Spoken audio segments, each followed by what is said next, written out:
오늘 우리들은 주일 낮 예배를 하나님께 올려드리고 있습니다. 하나님의 백성들이 한 교회에 모여서 같은 지체로서 예배를 드린다는 것이 얼마나 중요한지 모릅니다. 교회가 무엇인지를 잘 모르는 사람은 성도들이 매 주일마다 교회에 모여 예배하는 것을 이상하게 생각합니다. 불교 신자들은 1년에 한 번 4월 초파일 하루만 가도 되는데 왜 그리스도인들은 매 주일 가는지 참 이해가 안 된다고 말을 합니다. 또 심지어 예수 믿는 사람들조차도 일주일에 한 번 주일 낮 예배만 드리면 되지 무슨 주일 오후, 수요일 또 새벽 예배, 금요 연합 기도회까지 나가냐, 적당하게 해라 라고 말하기도 합니다. 교회가 너무나 많은 것을 요구하고 있다고 생각하는 사람들도 있습니다.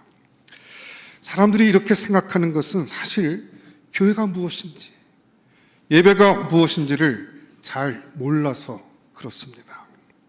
교회는 하나님의 백성들이 함께 모여 하나님께 예배하는 장소입니다. 이 교회의 목적과 기능을 말할 때 제일 먼저 말해야 할 것이 바로 예배입니다. 만약 교회가 예배를 잃어버리면 그 교회는 단지 건물에 지나지 않을 것입니다. 교회는 예배를 통해서 하나님의 영광을 보고 하나님의 다스림을 받습니다. 그러므로 살아있는 예배가 있는 교회가 진정한 교회라고 할 수 있습니다. 하나님의 백성이란 누구입니까? 하나님께 예배하는 자들입니다. 불신자들은 하나님께 예배할 수 없습니다. 그러나 하나님의 백성들은 예배를 통해 하나님을 만나고 하나님의 음성을 듣습니다. 그러므로 교회의 본질, 또 하나님의 백성됨의 본질은 다 예배에 있습니다. 그렇기 때문에 교회에서 성령이 임하는 예배가 사라지는 것, 그리고 하나님의 백성들이 예배를 소중히 여기지 못하는 것이 우리가 믿음 생활할 때 가장 큰 문제라고 할 수가 있습니다. 왜냐하면 본질을 잃어버렸기 때문입니다. 어떤 사람들은 예배를 통해서 하나님을 체험하지 못하기 때문에 예배가 지겹다, 예배 때문에 피곤하다라고 말을 합니다. 또 간단히 예배 드리자라고 말하기도 합니다. 이런 말들은 예배가 기쁨이 되지 못하고 있다는 말들입니다. 이런 분들은 예배가 끝나는 시간이 조금만 늦어져도 시계를 보게 되고 찬송가가 4절짜리만 되어도 신경이 쓰입니다. 5절짜리 찬송가가 나오면 거의 패닉에 빠집니다. 실제로 그런 교회가 있는지 모르겠지만 미국 어느 교회 설교단에 조그만 메모지가 붙어 있다고 합니다. 설교를 짧게 하는 자는 복이 있나니 다시 이 강단에 초청을 받을 것이며, 어느 유모집, 그 유모 모음집에 보면 이런 이야기가 있습니다. 어느 중년의 남자가 나이가 지긋이 드신 어머니에게 주일 낮 예배 드리러 가기 싫은 3가지 이유를 말했습니다. 첫째, 주일 아침 늦게까지 잠자고 싶기 때문에. 둘째, 성가대의 불협화음이 듣기 싫어서. 셋째, 장로님의 기도가 너무 길어서. 그러자 이 말을 들은 어머니가 아들에게 그래도 교회에 가야 하는 이유 3가지를 말했습니다. 첫째, 예배는 사람 보고 가는 것이 아니라 하나님을 보러 가는 것이기에. 둘째, 예배는 신앙생활에 있어서 선택이 아니라 필수이기 때문에. 그리고 셋째, 너는 그 교회의 담임 목사이기 때문에 라고 했다고 합니다. 여러분, 왜 가인이 실패하는 인생이 되었습니까? 예배의 중요성을 몰라서 그렇습니다. 아벨이 믿음의 반열에 서게 된 것은 예배의 비밀을 알았기 때문입니다. 아브라함은 예배가 얼마나 중요한지를 알았기 때문에 가는 곳마다 제단을 쌓았습니다. 아브라함에게 있어서 예배는 하나님과 동행하는 비밀이었습니다. 에서와 야곱에 대해 우리는 많은 이야기를 합니다. 그런데 우리는 알아야 합니다. 에사가 실패한 것은 윤리적인 문제 때문이 아니었습니다. 성경은 아주 간단하게 한마디를 합니다. 그가 장자의 명분을 경홀히 여겼더라. 여러분, 성경에서 말하는 장자의 명분이란 재산권 이전에 예배 드리는 권한을 말합니다. 반면 야곱은 인격적으로는 좀 문제가 있어도 예배 드리는 부분, 즉 하나님에게서 복받아야 된다는 부분에 대해서는 그의 생을 걸었습니다. 그것이 에서의 실패와 야곱의 축복의 분기점이었던 것입니다. 오늘 본문에 보면 모세가 애굽에 도착하여 드디어 바로 앞에 서서 하나님께서 주신 메시지를 선포합니다. 그런데 모세의 메시지는 우리가 기대했던 그런 대단한 메시지가 아닌 것 같습니다. 이제 내 백성을 그만 탄압하고 저들을 자유케 하라. 그럼 이 정도는 말해야 하는데 그런 말이 아니었습니다. 어떤 메시지입니까? 1절 한번 보십시오. 그 후에 모세와 아론이 바로에게 가서 이르되 이스라엘의 하나님 여호와께서 이같이 말씀하시기를 내 백성을 보내라. 그러면 그들이 광야에서 내 앞에 절기를 지킬 것이니라 하셨나이다. 모세가 바로에게 무엇이라고 말하고 있습니까? 광야에서 절기를 지키도록 내 백성을 내보내 달라는 것입니다. 모세의 이 메시지는 이 출애굽이라고 하는 이 어마어마한 사건과는 좀 다른 것처럼 보입니다. 그래서 어떤 성경학자는 바로 앞에서 정말 하고 싶은 말을 숨기고 겉으로 다른 이유를 내세운 것으로 모세가 정직하지 못했다고 말하기도 합니다. 그러나 사실은 그렇지가 않습니다. 하나님은 실제로 모세에게 그렇게 말하라고 했고 모세는 하나님께서 말씀하신 대로 전했을 뿐입니다. 그렇다면 왜 하나님은 모세에게 바로에게 가서 광야에 나가서 절기를 지키도록 내보내 달라고 말하게 했을까요? 내 백성을 내보내라. 가나안에 가서 거기서 한 큰 나라를 이룰 것이다. 안 보내면 그냥 안 두겠다라고 말하지 않고 왜 광야에서 절기를 지키도록 내보내라고 했을까요? 오늘 우리는 이 모세의 요구를 주의해서 볼 필요가 있습니다. 모세의 요구는 정치적인 것이 아니라 예배의 특권을 요구하는 것입니다. 그래서 자유를 달라 하고 말하지 않고 예배하게 해달라고 요구하고 있습니다. 그럼 보십시오. 노예에서 해방되는 것은 참 중요한 일입니다. 자유인이 되는 거 얼마나 중요한 겁니까? 그래서 페트라 켈리는 자유가 아니면 죽음을 달라고 했습니다.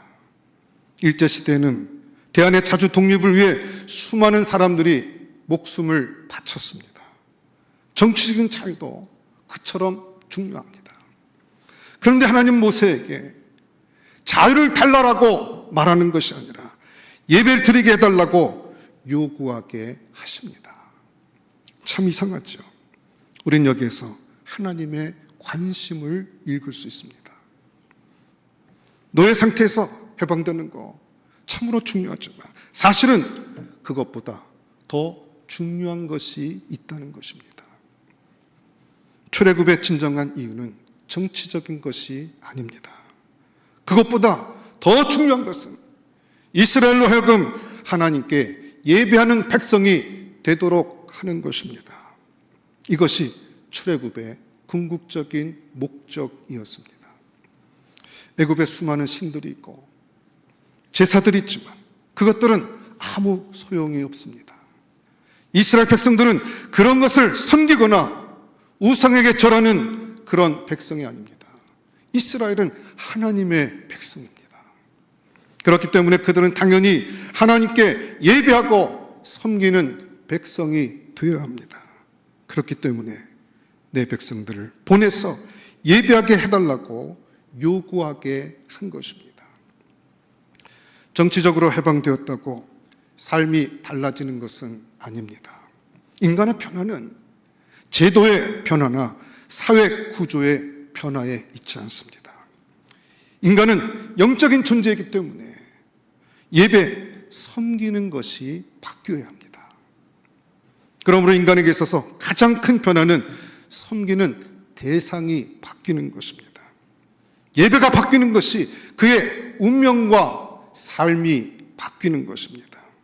우상에게 절하던 사람들이 더 이상 우상에게 절하지 않고 하나님을 섬기게 되는 것이 가장 큰 삶의 변화이고 가장 큰 축복인 것입니다. 출애굽의 궁극적인 비전과 목적은 바로 이것입니다. 이스라엘은 더 이상 애굽에서 사람을 섬기는 노예가 아닙니다. 우상에게 절하고 우상들을 두려워하는 자도 아닙니다. 이제 그들은 하나님께 예배하는 자로 그들의 예배의 대상, 섬김의 대상이 바뀌었다는 것을 선포하는 것입니다. 여러분, 바로 이것이 구원입니다. 구원은 섬기는 대상이 바뀌어진 것입니다. 지금까지 섬기던 대상이 똑같은 것이 아니라 섬겨왔던 대상이 바뀌는 것이 믿음이고, 믿음의 핵심은 우리가 누구를 섬기고 있느냐로 구분되는 것입니다. 여러분, 그렇기 때문에 예배는 너무나 중요합니다. 살아있는 예배가 한 사람의 인생을 바꿀 수 있습니다. 한 민족의 역사를 바꾸고 삶을 치료합니다. 이스라엘의 변화는 바로 섬기는 것이 바뀐 것입니다. 하나님을 섬기고 예배하는 하나님의 백성이 된 것입니다. 예배는 이스라엘의 본질입니다. 예배는 하나님의 백성들의 삶의 핵심입니다.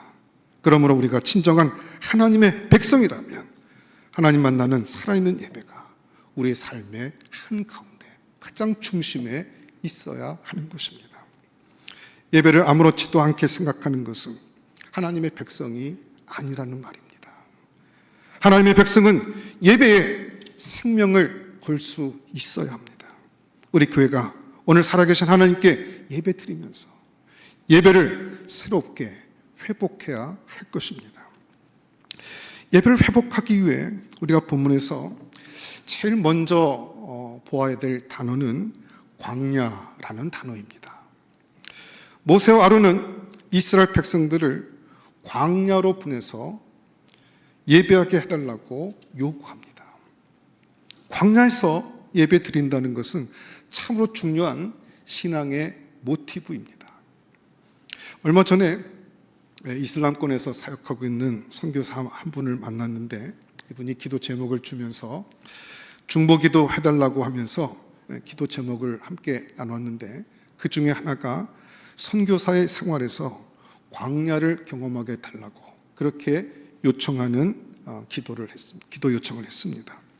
그리고 그 광야란 이스라엘 백성들이 하나님을 경험한 장소라고 설명을 했습니다.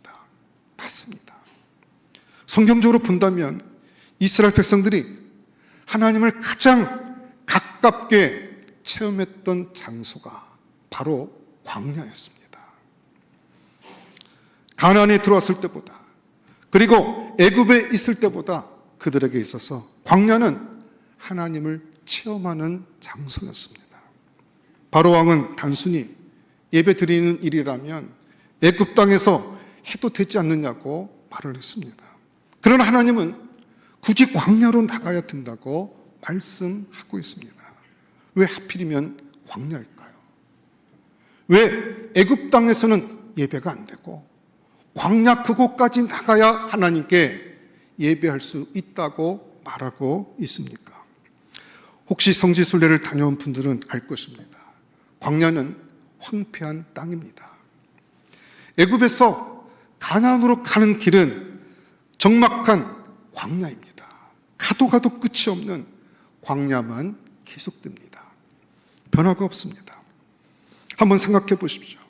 그런 광야를 지나면서 이스라엘 백성들은 무슨 생각을 했을까요? 아니, 그들이 할 일이 무엇이 있었겠습니까? 그들은 아무것도 할 수가 없었습니다.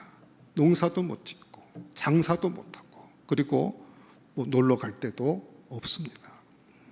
이스라엘 백성들이 광야에서 할 수 있는 것이라고는 오직 하나님밖에 없었습니다. 바로 하나님 바라보는 것입니다.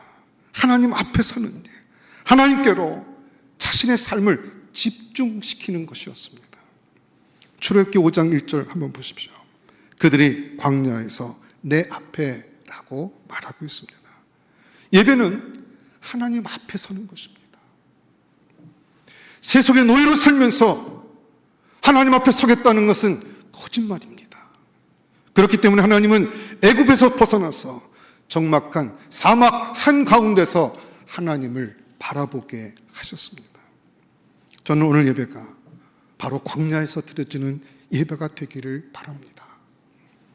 세속의 한복판이 아니라 우리의 삶을 광야처럼 비우고 오직 하나님께 집중할 수 있는 믿음의 시간이 되기를 바랍니다. 그러다가 만나가 내리는 것을 경험하고, 그러다가 바위가 터져서 샘물이 터져나오는 기적을 체험하게 될 것입니다. 애굽이라는 세속 한가운데서 경험할 수 없는 그 놀라운 하나님의 기적이 바로 그 광야에서 일어났습니다. 구름기둥이 나타났고 불기둥이 나타나서 그들의 삶을 인도했습니다. 동시에 우리가 알아야 할 것이 있습니다. 아무것도 할 수 없는 상황, 광야와 같은 상황, 앞뒤를 돌아봐도 소망이 없고 많은 문제들만 있는 환경 가운데 처한 분이 있으시다면, 그래서 삶이 광야 한가운데 있는 것처럼 막막하고 힘들다면 여러분 꼭 기억하셔야 됩니다. 불신자들은 그런 상황에 들어가면 생을 마감하려고 할 것입니다. 아무 희망도 없고 아무것도 할 수 없기 때문입니다. 그러나 하나님의 백성들은 그런 상황에서도 할 수 있는 것이 있습니다. 바로 예배입니다. 하나님 앞에 서는 것입니다. 그 광야 한복판에서 무엇도 의지할 수 없는 그 광야 한가운데서 바로 하나님 앞에 서는 것, 우린 그것을 예배라고 부르는 것입니다. 두 번째 우리가 보아야 할 것은 절기라는 단어입니다. 계속해서 1절을 보면 광야에서 내 앞에 절기를 지킬 것이니라 라고 말씀하셨습니다. 절기를 지킨다는 것은 예배에 대한 다른 말입니다. 또 절기는 다른 말로 축제입니다. 그렇기 때문에 절기를 지키라는 것은 축제를 경험하라는 것입니다. 우리는 여기에서 절기의 의미를 좀 더 살펴볼 필요가 있습니다. 이스라엘의 절기는 언제나 두 가지 의미를 가지고 있습니다. 하나는 과거 지향적인 것이고 다른 하나는 미래 지향적인 의미입니다. 과거 지향적이란 하나님께서 이미 베풀어 주신 은혜에 대한 감사를 말하는 것이고, 미래 지향적이라는 것은 과거와 동일한 하나님의 은혜를 기대한다는 것입니다. 과거에 대한 감사와 미래에 대한 기대가 바로 절기의 가장 중요한 의미입니다. 여러분, 유월절이 무엇입니까? 애굽에서의 구원에 대한 것을 기억하고 감사하는 절기입니다. 동시에 유월절을 지키는 이스라엘 백성들은 미래에도 동일하게 하나님께서 그들을 보호해 주시고 지켜주실 것을 기대했습니다. 그리고 이런 감사와 기대는 항상 기쁨과 찬양으로 표현되어졌습니다. 절기 때만 되면 그들은 기뻐서 찬양했습니다. 하나님의 구원에 대한 감사, 당신의 백성들에게 베풀어 주실 하나님의 은혜에 대한 기대가 그들의 가슴 속에 가득 찼던 것입니다. 그런 의미에서 예배란 감사와 찬양입니다. 감사와 찬양은 우리가 드리는 예배에 있어서 가장 중요한 요소라고 할 수 있습니다. 감사와 찬양이 없는 예배는 있을 수가 없습니다. 보통 우리 한국교회, 우리 특별히 우리 장로교회 예배에 대한 이미지는 거룩함과 경건함입니다. 눈 지그시 감고 옆에서 예배 드리는 사람 보지도 않고 굳은 표정으로 종종 예배를 드리곤 합니다. 아멘도 크게 해서는 안 되고 조용조용하게 예배 드립니다. 예배 마치고 교회를 걸어 나올 때도 조용히 그리고 천천히 걸어야 합니다. 이런 것이 거룩한 예배라고 우리는 종종 생각해 왔습니다. 아마 이런 것은 유교적인 영향이 큰 것 같습니다.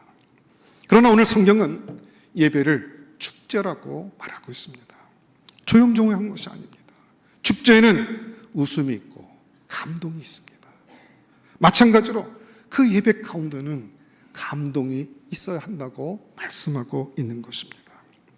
기쁨의 눈물, 통안의 눈물이 있어야 합니다. 웃든지 울든지 해야 그것이 참된 예배라는 것입니다. 그 감동의 물결에 도둑과 강도들이 회개하고 가정이 바뀌고 술집의 문을 닫고 도시의 깡패들이 사라지고 역사가 완전히 변화되는 일, 우린 그것을 부흥이라고 부르는 것입니다. 여러분, 주 앞에 나와서 예배할 때마다 우리를 향하신 하나님의 그 뜨거운 사랑, 우리의 삶을 인도하시고 붙들어 주시고 책임져 주시는 그 하나님의 은혜에 대한 감사와 감격이 있는 그와 같은 예배, 주님께서 그와 같은 예배를 받으신다는 것입니다. 그래서 갈등은 사라지고 미워하는 자도 사라지고 원수도 없고 그냥 누구나 붙들고 사랑한다고 말할 수 있고 함께 축복할 수 있는 것을 성경은 예배라고 말씀하고 있는 것입니다. 예배에 나올 때마다 하나님의 크신 은혜와 사랑을 기억하고 감사하고 감격하는 그와 같은 요소가 있게 될 때 우리는 그것을 예배라고 하는 것입니다. 저는 우리 교회에서 예배 드릴 때마다 하나님께로 향한 그와 같은 감사와 감격이 넘치는 축제와 같은 예배를 주 앞에 드리기를 원합니다. 우리가 보아야 될 세 번째 단어는 희생이라는 단어입니다. 3절에는 이렇게 기록하고 있습니다.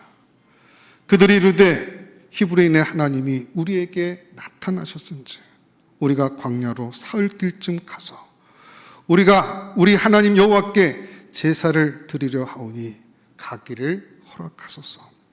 여기 보면 제사라는 단어가 있는데 개역개정 성경에 보니까 그것을 희생이라고 번역했습니다. 저는 이 번역이 더 원문에 가깝다고 생각합니다.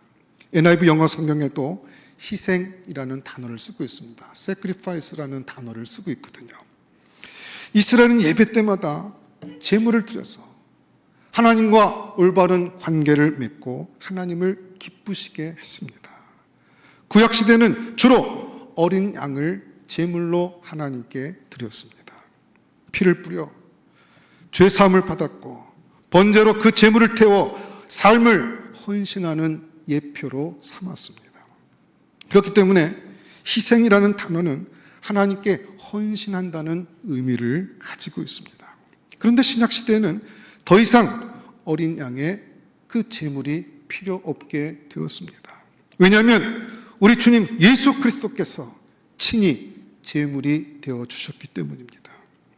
예수님께서는 마지막 제단인 십자가에서 자신의 몸을 전 인류를 향한 거룩한 대속의 제물로 드렸습니다. 예수님이 제물이 되셨기 때문에 우리는 화목하게 되었고 하나님과 화목하게 되었고 그리고 죄 사함을 받게 되었습니다. 그러므로 모든 예배마다 희생 제물 대신 예수님의 십자가가 보여야 됩니다. 여러분, 우리가 9월이 되면 성경 일독 학교를 시작합니다. 그 성경 일독 학교 시작하면 제가 계속해서 반복해서 여러분과 함께 읽고 성경을 읽게 하는 구절이 있습니다. 어떤 말씀인지 여러분 기억하십니까? 누가복음 24장 44절 45절이 말씀입니다. 내가 너희와 함께 있을 때 너희에게 말한 바 곧 모세의 율법과 선지자의 글과 시편에 나를 가리켜 기록한 모든 것이 이루어져야 하리라 한 말이 이것이라 하시고, 이에 그들의 마음을 열어 성경을 깨닫게 하시고, 율법, 선지자의 글, 시편의 모든 성경이 예수 그리스도를 말씀하고 있고, 예수 그리스도의 그 예언의 말씀들이 이루어져야 된다고 말씀합니다. 또한 요한복음 5장 39절입니다. 너희가 성경에서 영생을 얻는 줄 생각하고 성경을 연구하거니와 이 성경이 곧 나에 대하여 증언하는 것이니라.